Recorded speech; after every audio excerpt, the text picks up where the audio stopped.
She raised 5 sons. She gave them her whole life. One day they sat together and decided to throw her out of the house. This story will help you improve your English listening and learn real life English through a simple story.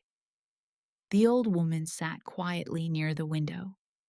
The room was silent. Only the sound of the clock could be heard. Her name was Amina. She was 70 years old. Her hair was white now.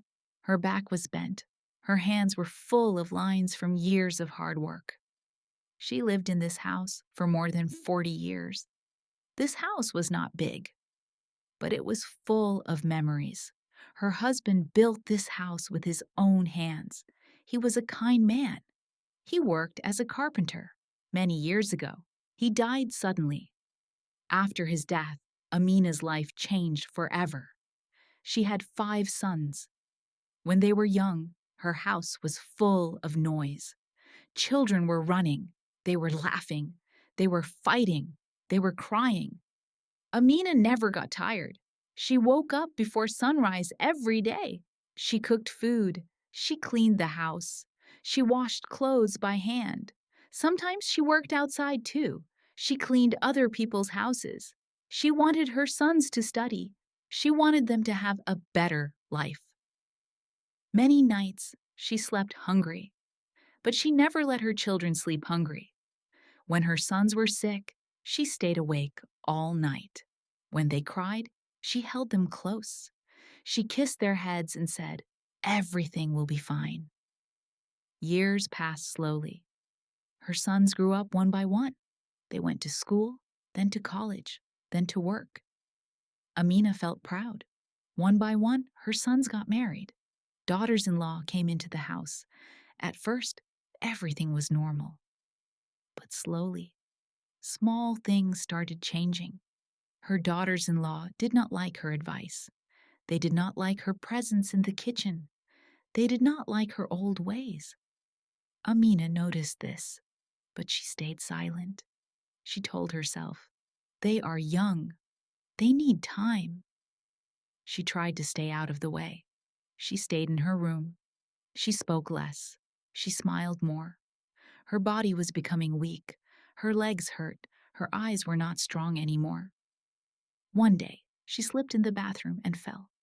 Her hand was injured. She could not move properly. For the first time in her life, she needed help. She asked her sons softly, "Can you help me for some days?"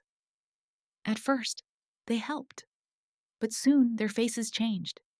"She is always sick. She cannot do anything now. She is becoming a burden." Amina heard these words. They were not said loudly, but they were said clearly.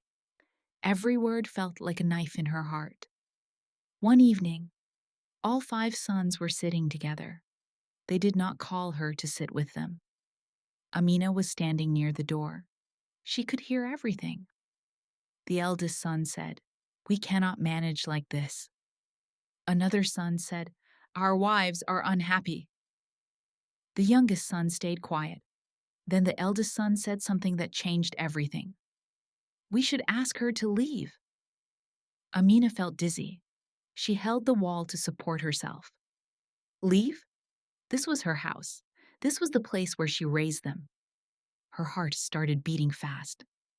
That night, Amina did not sleep. She sat on her bed and looked at the walls. Every wall had a memory. In the morning, she packed a small bag. Old clothes, a few medicines, one old photo of her husband. Nothing else. No money, no place to go. She stood at the door. She waited. No one came to stop her. No one said sorry. No one hugged her. She walked out of the house slowly. Her legs were weak. Her heart was heavy. She walked on the road without direction. People passed by. Cars passed by. No one noticed her. By evening, she was tired. She sat on a bench near a shop. Her stomach was empty. That night, she slept on the street. The ground was cold. The sky was dark. She looked at the stars and whispered, "I gave them everything." One day, She was taken to an old age home. The building was quiet. Many old people were sitting silently. Amina missed her home. She missed her sons. But slowly, she helped others. She shared food. She shared kindness. People started calling her mother. She smiled again. She closed her eyes and said softly, I lost my home, but I did not lose my kindness.